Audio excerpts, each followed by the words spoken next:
Buenos días, soy Jaime Moreno Agraz de la Dirección General del Deporte Universitario. Sean bienvenidos a otra emisión más de las Ciencias del Deporte. Nuestro tema para hoy es el diseño universal de aprendizaje en el deporte. Para tratar este tema nos acompaña María del Rosario Medina Cordero y Pablo David Reyes Solares. Hola, ¿cómo están? Hola, buenos días. Gracias de nuevo por la invitación. Un gustazo estar aquí en el foro. Buenos días a todos los que nos escuchan. Buenos días, gracias por la invitación, Iva. Bueno, para aquellos que no hayan coincidido en otras emisiones con María del Rosario, aprovecho la ocasión para presentarla y asimismo a Pablo David, quien no nos había acompañado en esta serie. Y pues bien, María de Rosario Medina Cordero es egresada de la licenciatura en Pedagogía de la Facultad de Filosofía y Letras de nuestra Universidad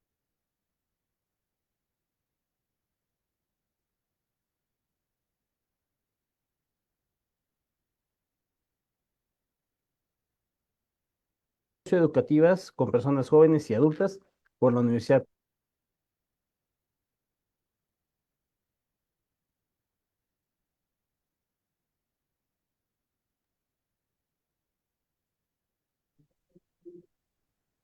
Asociación de Acondicionamiento Físico General. También es docente titular en el Instituto Mexicano de Certificación y miembro del Comité Revisor de Planes y Programas de Estudio de esta institución. Y es revisora externa en el Comité de Proyectos de Investigación del Centro de Estudios Superiores Navales de la Secretaría de Educación de Marina. Asimismo, colabora en diversos programas académicos en distintas instituciones educativas. En el caso de Pablo David, pues es egresado de la licenciatura en Pedagogía por la Facultad de Filosofía y Letras de nuestra universidad. Su formación académica y profesional se ha centrado en diversas áreas clave, incluyendo la pedagogía del deporte, la psicología, el diseño curricular y la elaboración de planes y programas de estudio. Además de enfocar su interés en el aprendizaje diferenciado, lo que le ha permitido desarrollar estrategias educativas adaptadas a las necesidades individuales de los estudiantes en el ámbito deportivo. Pablo ha practicado fútbol y se ha destacado por su paso por la tercera división profesional y actualmente forma parte del equipo de la Facultad de Filosofía y Letras de nuestra universidad. Pues bien, como es una costumbre, iniciaré con una breve introducción comentando que en mi modesta investigación sobre el tema encontré que se refiere al diseño de actividades deportivas para todas las personas. En un, es un lugar de diseño de la actividad para la mayoría y luego hacer una adaptación para la minoría. En este concepto parte de la constante búsqueda de mejorar la calidad de la enseñanza, convirtiéndose en una herramienta esencial en diversas instituciones, en donde dicho enfoque pedagógico se centra en proporcionar igualdad de oportunidades de aprendizaje y desarrollo para todos. En este sentido, ¿de qué se trata este diseño universal? ¿Cuáles son sus principales objetivos? ¿Qué tipo de ejemplos existen al respecto? En fin, los dejo con María de Rosario y con Pablo para que ellos sean quienes nos expliquen más a detalle sobre este tema. Y pues bien, adelante.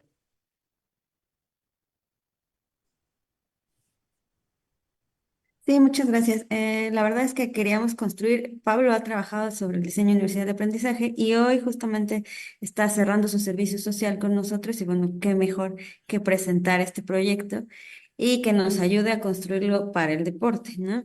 Nos gustaría presentar pantalla, ya estamos trabajando en ello. Y mostrarles un pequeño material que preparamos, que por supuesto hay muchísima información y varias fuentes de consulta. Es un concepto que aunque existe en el entorno pedagógico, irlo aterrizando al contexto deportivo ha sido complicado y no se han encontrado también herramientas, o más bien no se ha hecho el trabajo de teorización del diseño universal de aprendizaje hacia el deporte. Sin embargo, en la práctica se hace y se hace cotidianamente. Los maestros lo realizan y lo están ejecutando continuamente debido a que pues la población o las personas con discapacidad tienen este deseo y esta necesidad de formarse. Cabe mencionar también que no es un capricho o un acto de voluntad, de buena voluntad, sino que el diseño universal de aprendizaje está apegado a un marco normativo. Estamos apegados a la Ley General de Educación y a la Ley de Cultura Física y Deporte. La Ley General de Educación establece el derecho a una educación inclusiva, el artículo tercero constitucional también así lo habla, que es de calidad, que es inclusiva, es decir, es para todos, ¿no? Por lo tanto, se busca que haya accesibilidad y acceso, y esto implica que, como lo mencionaban al inicio, haya ajustes razonables a los programas educativos o a los programas de formación para que las personas puedan acceder a este servicio, ¿no? Y cualquiera que sean sus necesidades o vínculos.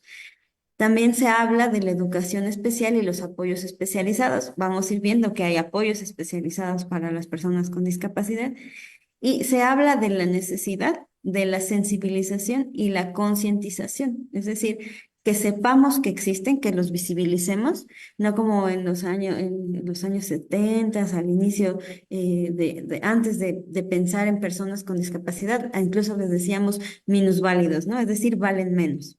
Y esto hacía que los rezagáramos o incluso que escondiéramos a las personas, ¿no? Con discapacidad. Hoy en día se busca y se trabaja continuamente porque haya una sensibilización y una concientización sobre sus necesidades y sobre su existencia, que es lo más importante. Y Pablo nos va a comentar sobre la Ley General de Cultura Física. Gracias.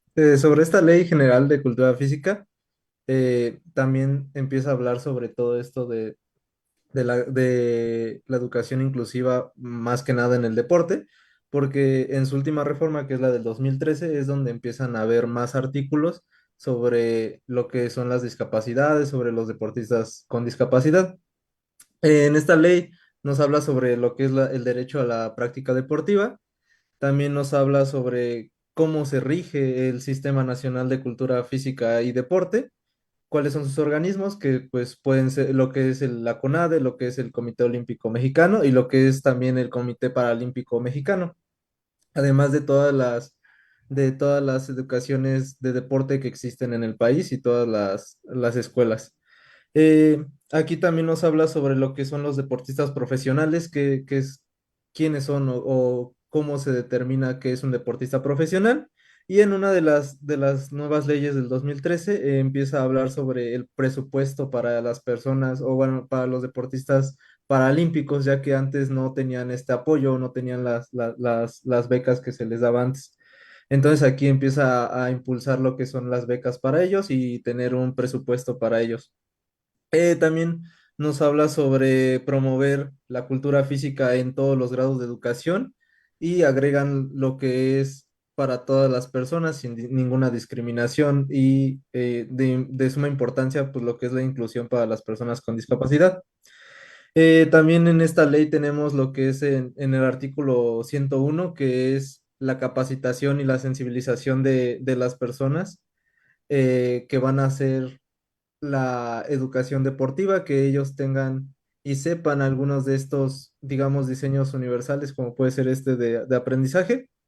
Y también habla sobre formular los programas para promover la cultura física en todo México, no solamente con personas sin discapacidad, sino también con las personas con discapacidad. Eh, También aquí busca en una de las nuevas leyes que da en esta ley general, habla sobre buscar las oportunidades de igualdad en personas con discapacidad al momento de buscar este tipo de, digamos, como en los Juegos Olímpicos, para las personas paralímpicas. Y también se nos habla mucho de impulsar nuevas leyes específicas para las personas con discapacidad, porque aunque se metieron este tipo de leyes, están regidas por otro tipo de artículos que nada más fueron como agregados a las personas con discapacidad, pero sino que ellos también buscan como que haya leyes específicas para ellos en esta ley general. Y también se habla mucho sobre lo que es la infraestructura, ya que no nada más es que haya infraestructura, sino eso tiene que ver también con todos los materiales que se necesita en cada uno de estos institutos para que haya una buena inclusión en el deporte. Ujú. Gracias, Pablo. Y bueno, ya lo mencionaban al inicio. También queríamos ampliar el panorama, que no es, queríamos hacer énfasis justamente en que es un derecho, la educación es un derecho y el acceso al deporte también es un derecho. Por lo tanto, el diseño universal de aprendizaje es este modelo que nos va a permitir reformular las intervenciones educativas en materia de deporte para poder generar un marco conceptual, unas herramientas que nos faciliten enseñar y aprender algún deporte o alguna actividad física para las personas con discapacidad. Este nos va a ayudar a analizar, a evaluar, a hacer diseños curriculares más efectivos para las personas con discapacidad y tener prácticas educativas adecuadas y enfocadas a las actividades que ellos realizan. Estuvimos también trabajando y platicábamos, Pablo y yo, acerca de que la UNAM, bueno, ya tiene su equipo de deporte adaptado. Hay un equipo de especialistas, hay un equipo de personas responsables que se encargan de este modelo y decimos, lo vienen haciendo todo el tiempo y se trabajan con esta finalidad, identifican las barreras de aprendizaje y trabajan en pro de mejorar o disminuir la brecha para que los deportistas o los estudiantes deportistas, en este caso, tengan acceso a la actividad que prefieran, ¿no? Y entonces se promueven propuestas de enseñanza más inclusivas y destinadas a las personas con discapacidad. A eso se refiere el diseño universal de aprendizaje y también nos gustaría hacer una diferenciación de conceptos que se utilizan aquí, pero y que puede ser que estén parecidos, pero sin embargo tienen ahí algunas diferencias. ¿Quieres? Bueno, yo empiezo, bueno, si quieres. Primero hablamos de deporte inclusivo y es lo que hablábamos en la Ley General de Educación y de Cultura Física. Todos tenemos derecho a la práctica deportiva, todos tenemos derecho con o sin discapacidad a formar parte de algún deporte o de la cultura física, ¿no? Y también de esto se trata la inclusión, que el deporte sea para todos y la actividad física sea para todos. Está adaptado, por supuesto, a la normativa y a las competiciones nacionales e internacionales y también al ser inclusivo y al ser para todos puede permitir la invención de reglas nuevas. Por ejemplo, cuando nosotros jugamos o hacemos las adaptaciones de los juegos, por ejemplo, del béisbol, jugamos con un bat más suave o con una pelota más suave o más grande y ahí hacemos la adaptación para que todos jueguen, ¿no? De eso se trata el deporte inclusivo. Hago un juego de béisbol, tal vez con niños chiquitos, ¿no? Con niños con las infancias.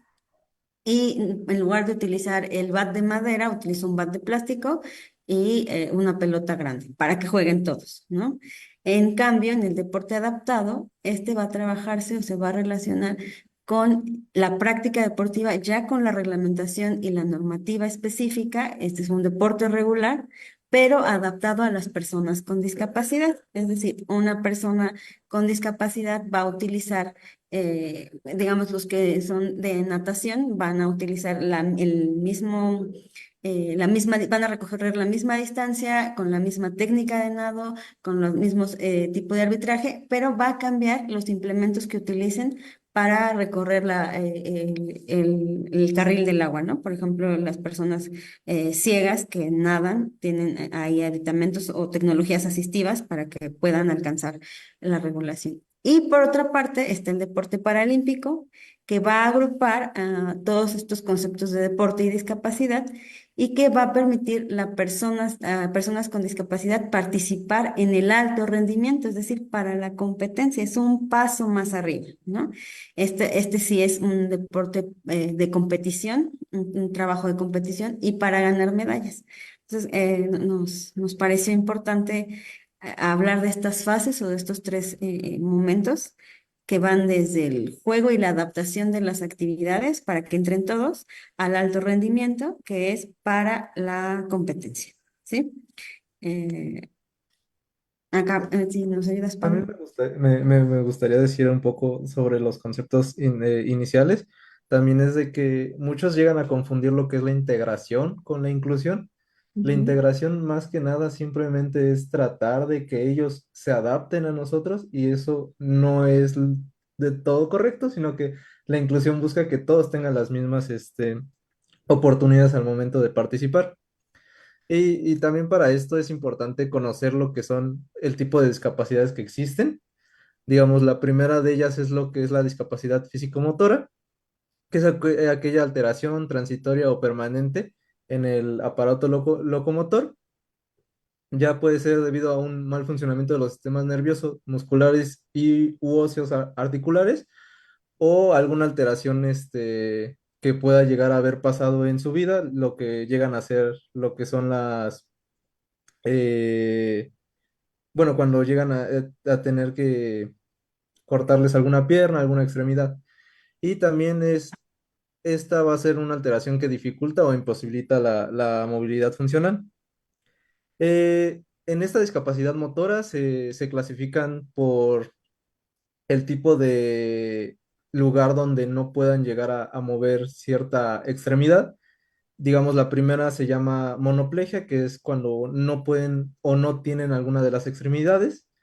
La paraplegia, que es de la mitad inferior, la mitad inferior es la que no pueden mover.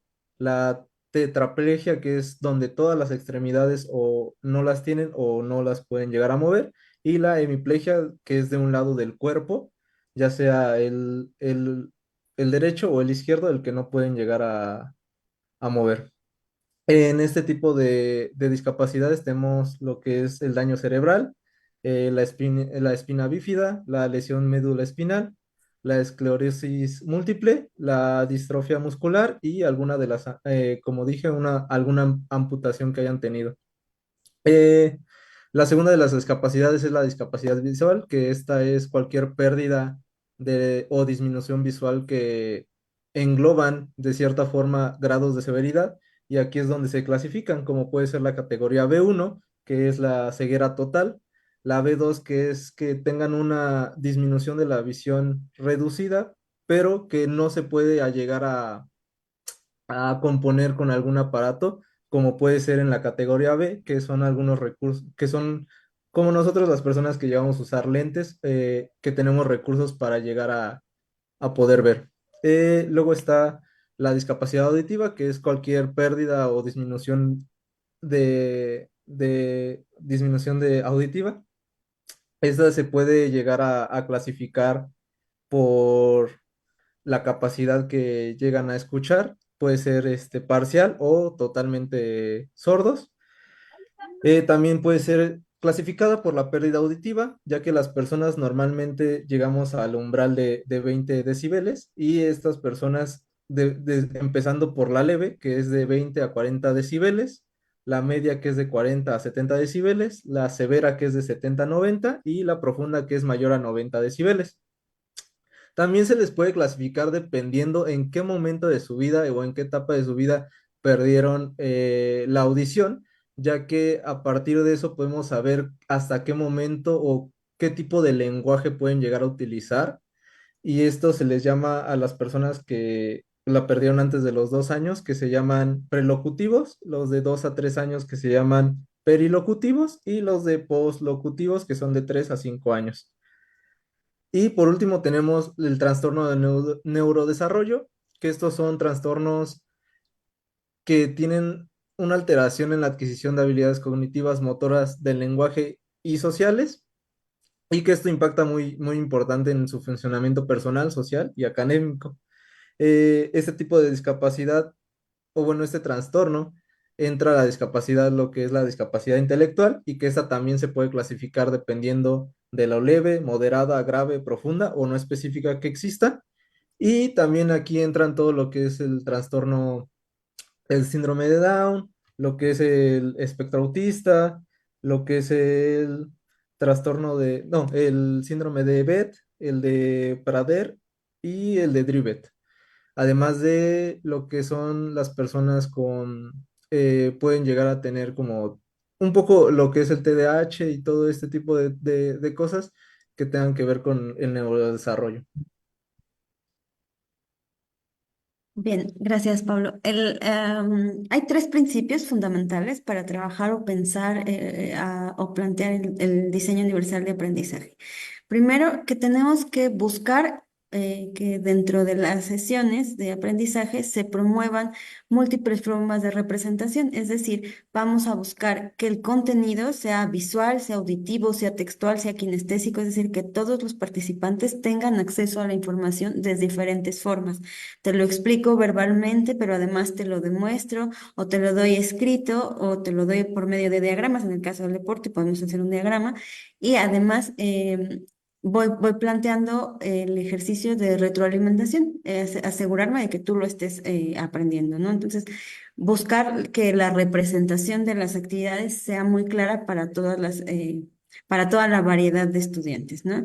También vamos a buscar que haya diferentes formas de expresión y de acción, es decir, que cada uno de los participantes pueda demostrar lo que está aprendiendo desde sus posibilidades, ¿no? Desde lo visual, desde lo auditivo y lo kinestésico, desde lo textual, no pensar o tener una evaluación para todos, ¿no? Sino que una sola para todos, sino que sea una para cada uno.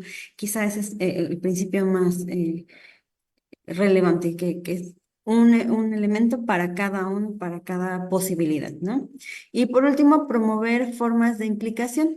Quiere decir que vamos a utilizar diferentes estrategias para aumentar el compromiso de los participantes. Sucede que aunque hablamos de discapacidad o personas con discapacidad, la situación es que son personas igual que nosotros, ¿no? Entonces, a veces están motivados, a veces no tienen ganas, a veces vienen tarde, a veces tienen diferentes dificultades en casa y eso pues también imposibilita o limita el trabajo que podamos hacer dentro bueno, iba a decir aula, pero no es un aula, ¿no? En el campo deportivo. Y lo que tenemos que buscar es que el participante o el atleta se sienta implicado en las actividades, que se sienta parte de un equipo, que tenga una meta personalizada, que lo que esté aprendiendo le sirva para la vida, que le sirva para sus intereses personales. Y eso puede hacer que a largo plazo o a mediano plazo pueda tener una aproximación más significativa con el deporte o la actividad que esté realizando. Sí, Lo que quiere decir entonces es que estamos hablando de una reformulación curricular. El diseño universal de aprendizaje plantea que curricularmente nuestro diseño de sesiones y de clases esté planteando o considerando la infraestructura. ¿Con qué contamos? Con una cancha, con un estadio, con una pista de carreras, con qué implementos tenemos balones, los participantes tienen sillas de ruedas, no las tienen, etcétera, ¿no? Y a partir de la infraestructura, pues poder diseñar las sesiones. Porque no quiere decir que porque no tengo una pista no voy a darles la clase o no voy a poder participar, sino buscar las condiciones de que ellos puedan participar, ¿no? También tenemos que considerar en esta reformulación curricular las condiciones sociales. ¿Cuál es el entorno del participante? ¿Qué interacciones tiene con otras personas? ¿Y cuál es su núcleo familiar? En cuanto al entorno, hablamos de si se tiene que desplazar, de qué distancia, por ejemplo, si van a nadar a la alberca olímpica, desde dónde vienen, ¿no? Si tiene que tomar el metro, si lo traen, si hay transporte público, todas estas situaciones. Interacciones sociales, si tiene amigos cercanos dentro del equipo, fuera del equipo, cómo es también su comportamiento, su temperamento y su actitud, porque eso va a determinar también las rutas que podemos tener. Hay personas con discapacidad que por sus historias sociales y sus interacciones con los otros tienden a estar a la defensiva, ¿no? Entonces, buscar las herramientas o los elementos para podernos aproximar. Y el núcleo familiar también resulta importante porque a veces la misma familia es la que bloquea las interacciones o el acercamiento.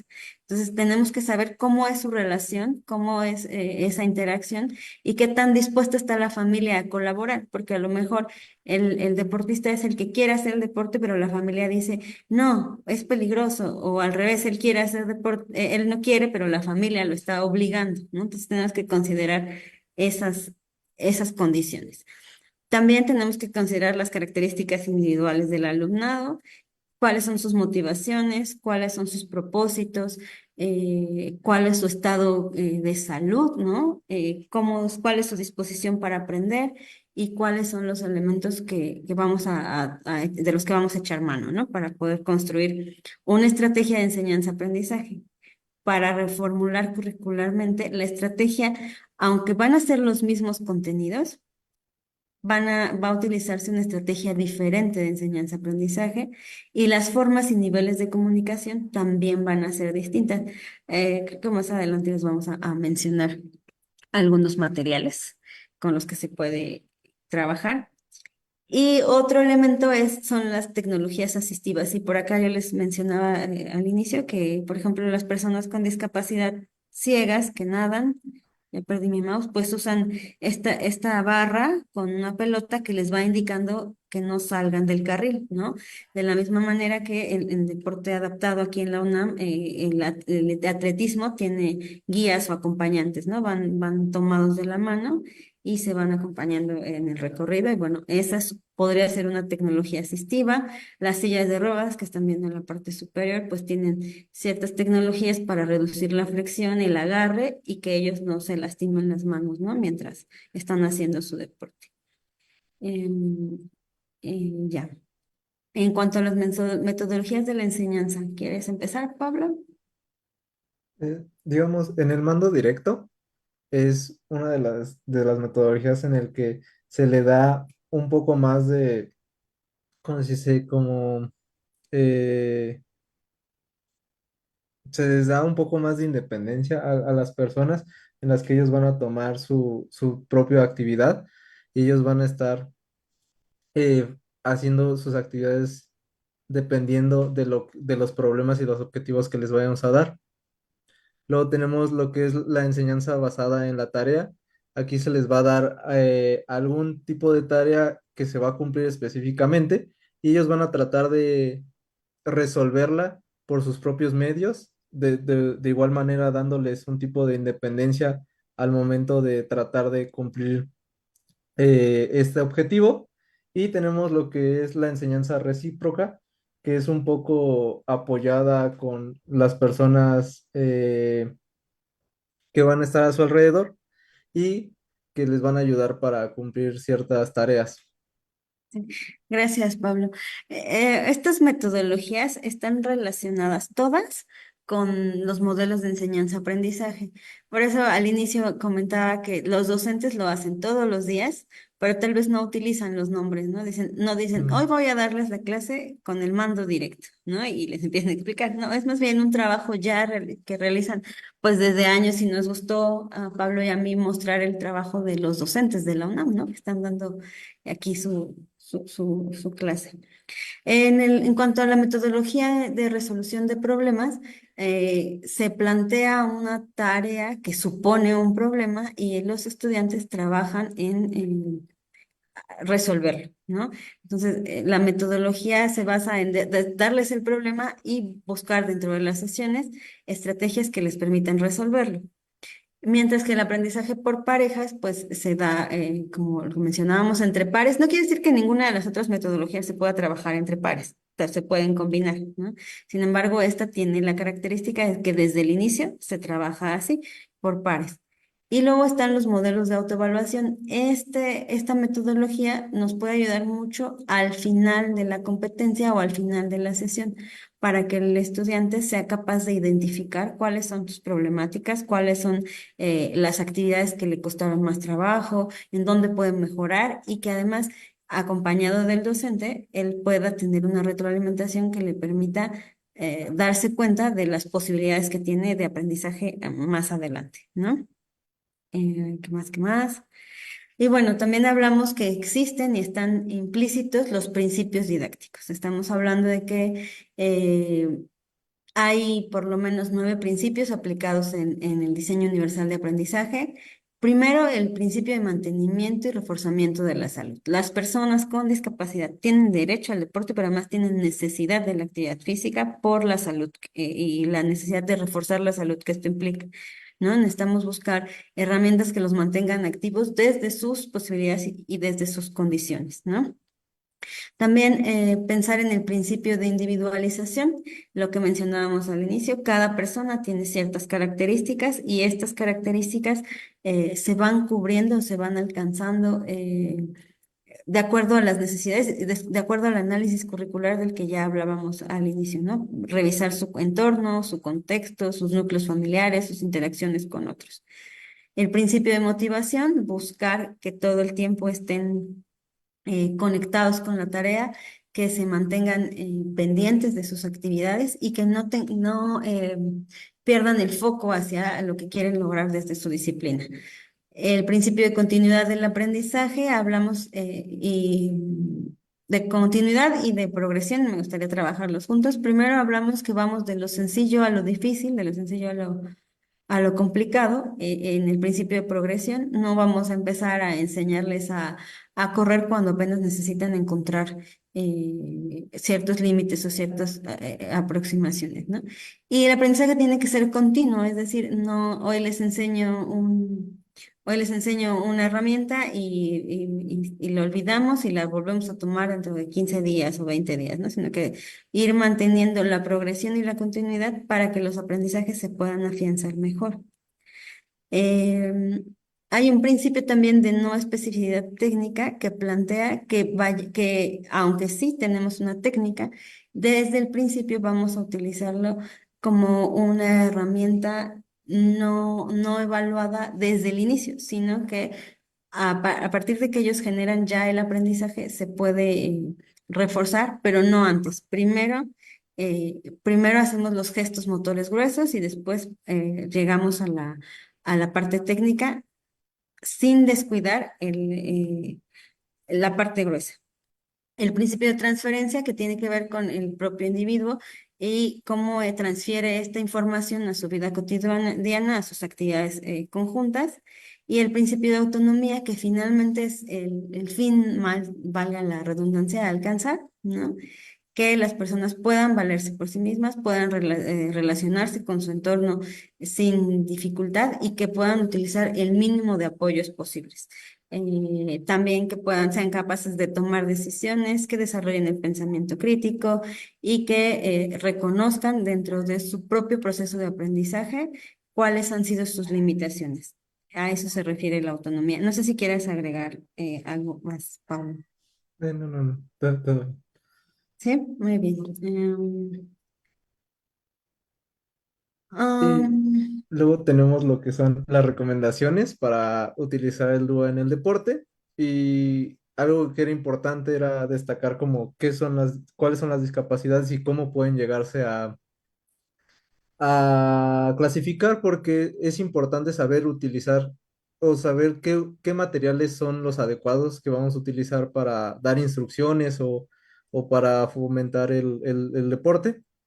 Y esto es importante, digamos, en lo que es la discapacidad visual, porque al final de cuentas puede que tenga cierta reducción en su umbral visual, entonces podemos llegar a utilizar ciertas imágenes o cosas visuales, pero que lleguen a ser fáciles de entender, o es necesario usar lo que, si va a ser alguna instrucción escrita, es necesario que se use el braille o alguna de las técnicas de escritura con textura. Y también es importante saber comunicarnos de manera concisa y con instrucciones fáciles que puedan llegar a entender las personas.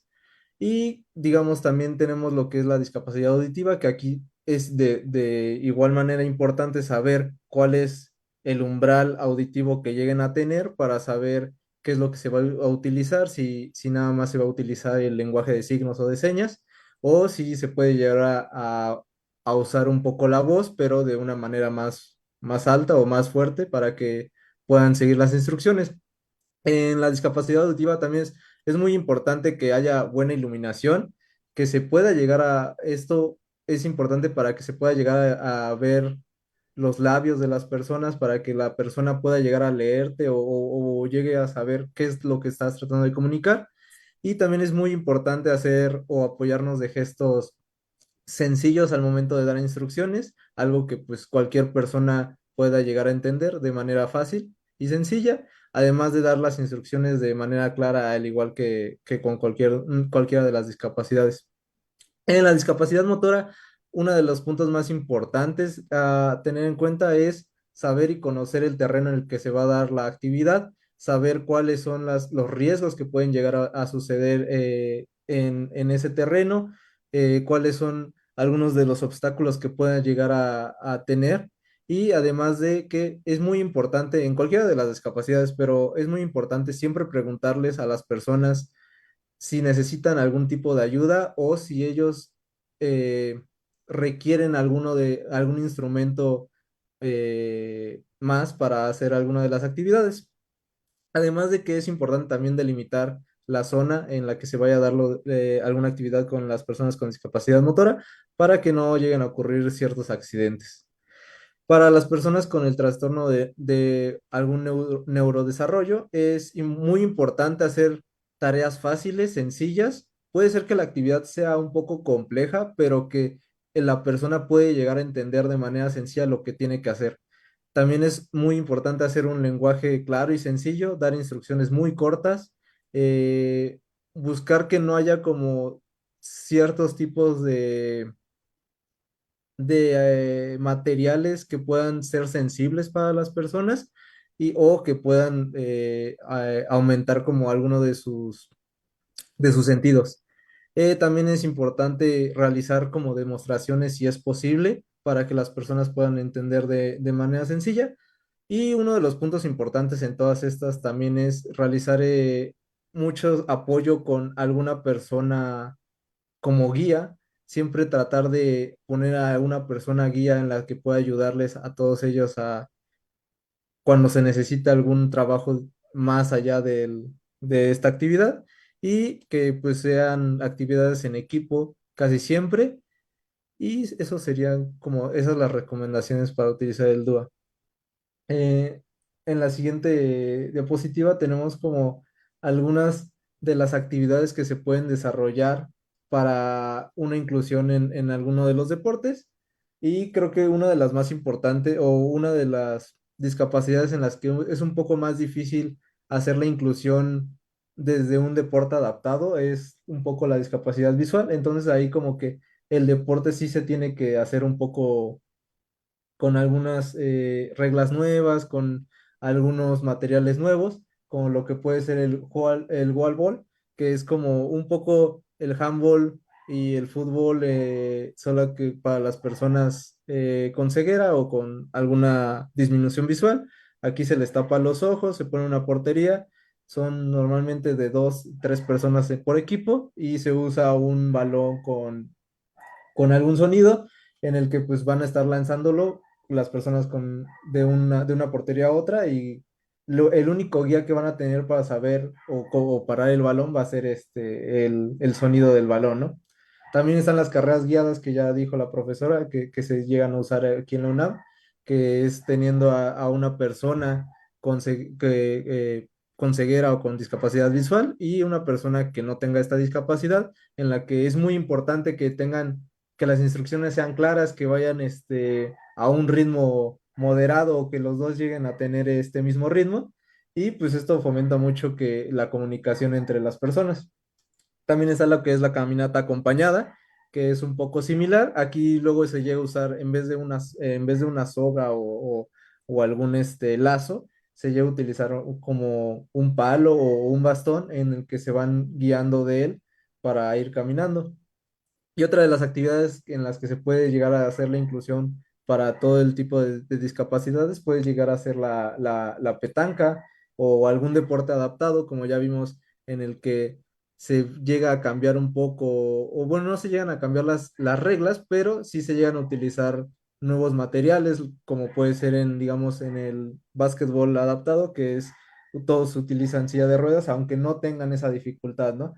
Tenemos también la natación asistida, que aquí es un poco similar a lo que es la carrera guiada, ¿no? O el trabajo por parejas, sin que una persona va a ser la que va a estar apoyándole a la persona para que pueda hacer la actividad. Y esta no nada más es necesaria o no nada más se utiliza en las personas con ceguera, sino puede ser con cualquiera de las discapacidades. Muy bien. Ya a manera de conclusión y cerrando un poquito la participación, por si hubiera algo más que comentar, conviene mencionar que lo que se busca desde el diseño universal de aprendizaje son tres factores: la inclusión, fomentar un entorno en donde el estudiantado, independientemente de sus capacidades o discapacidades, pueda participar plenamente del deporte y la actividad física. Como mencionaba Pablo, no integrar, sino incluir, ¿no? Hacer un trabajo más completo de participación. También se busca la personalización. Es decir, que podamos los docentes, bueno, todos los agentes educativos podamos adaptar los métodos de enseñanza para satisfacer las necesidades individuales del estudiantado. Y por último, y no menos importante, la accesibilidad. Reducir las barreras, todas las barreras de aprendizaje, haciendo que el contenido sea accesible para todos. Cabe mencionar que justo este miércoles inician los Juegos Paralímpicos en París, ya acabaron los Olímpicos, empiezan los Olímpicos, y en ese sentido, la UNAM también tuvo o ha tenido representación paralímpica y medallas olímpicas que vale la pena recalcar que es a partir de estos principios de diseño universal de aprendizaje, que todos puedan aprender y que todos puedan acceder, que se han logrado y que pues hoy en día también México tiene representación olímpica en estos espacios, ¿no? Que vale la pena mencionarlo y pues creo que quedó muy adecuado que pudiéramos plantear este tema cerca de esta, de este evento deportivo. Y pues nada, les agradecemos muchísimo. Acá andamos para lo que sea y pues si hay alguna duda, pregunta, comentario, aquí estamos. Muchas gracias, Rosario, Pablo, muchas gracias. No, pues sí, muy interesante y pues sí hay varias cuestiones a, a cuestionarnos respecto de todo lo que se expuso. Por ejemplo, en el aspecto del deporte, ya cuando hablamos del deporte adaptado y cuando se empieza a desarrollar la participación de las personas discapacitadas y ellas empiezan a desarrollar su disciplina, hay una clasificación para cada discapacidad, Ujú. ¿no? Bien, Sí. resulta que hay ocasiones que por el mismo desarrollo de la actividad que ellos desempeñan, empiezan a mejorar Ujú. y su clasificación cambia y resulta que los puede eh, englobar en un sector en donde no haya tantas personas con ese mismo tipo de discapacidad y entonces ya no puedan competir. Ujú. O sea, sí, sí, que puedan desempeñar su deporte, pero ya en el aspecto de la competencia, ya no porque a lo mejor son tres personas o dos personas y ya por cuestiones de reglas técnico-deportivas no se pueda desempeñar en competencia representativa. Sí, a lo mejor en un sector como de deporte formativo, pero esto sí está contemplado, ¿verdad? Sí, sabes también que creo que es relevante que el diseño universal de aprendizaje está hecho abierto a todas las edades, ¿no? Etapas etarias y demás. Sin embargo, no se considera, o quizá también hay que comprender un punto en la parte médico o de rehabilitación, porque parte de la discapacidad motora, por ejemplo, es quizá la que tiene más este fenómeno que mencionas es pensar en hacer un ejercicio de reclasificación, porque las personas tienden a la rehabilitación y la rehabilitación es sinónimo de mejora, ¿no? De mejora física, no en otro sentido. Entonces, Sí. tendríamos que pensar dentro del diseño universal de aprendizaje en herramientas que también le ayuden al deportista a reconocer esas mejoras y ubicarse en otros entornos competitivos, ¿no? En buscar otras alternativas e incluso ya pensándolo fuera del entorno pedagógico y sí en el sistema de reglamentación, ¿qué herramientas o qué alternativas les dan o nos dan para que ellos puedan seguir participando? Porque eso podría ser un factor de desmotivación. Dicen, pues, ¿para qué me preparo si no puedo ya competir?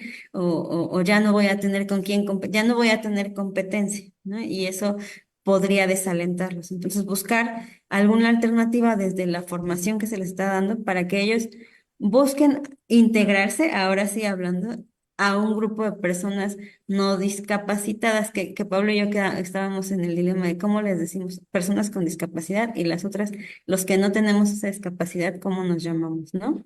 Claro. Ujú. Sí, bueno, con la pregunta creo que también va a depender mucho de la persona, o sea, de qué tan bien se siente y como dice la profesora, o sea, llegan a tener, creo que uno de los ejemplos claros es Oscar Pistorius, creo, no, si no mal recuerdo su apellido, que era el deportista de atletismo, que al final de cuentas él mismo se siente que ya pasó esta capacidad de las personas paralímpicas y que él quiere, aunque puede que no llegue a ganar, pero él quiere competir ya con otro nivel, ¿no? Entonces también va a depender mucho de cómo se siente esa persona, si quiere subir como ese nivel, si busca como estas herramientas para buscar y querer mejorar a sí mismo, pero sí, yo siento que también va a depender mucho de las personas. Claro. No, y también para o sea, cómo pensar en el aspecto de que siga el aspecto de inclusión, ¿no?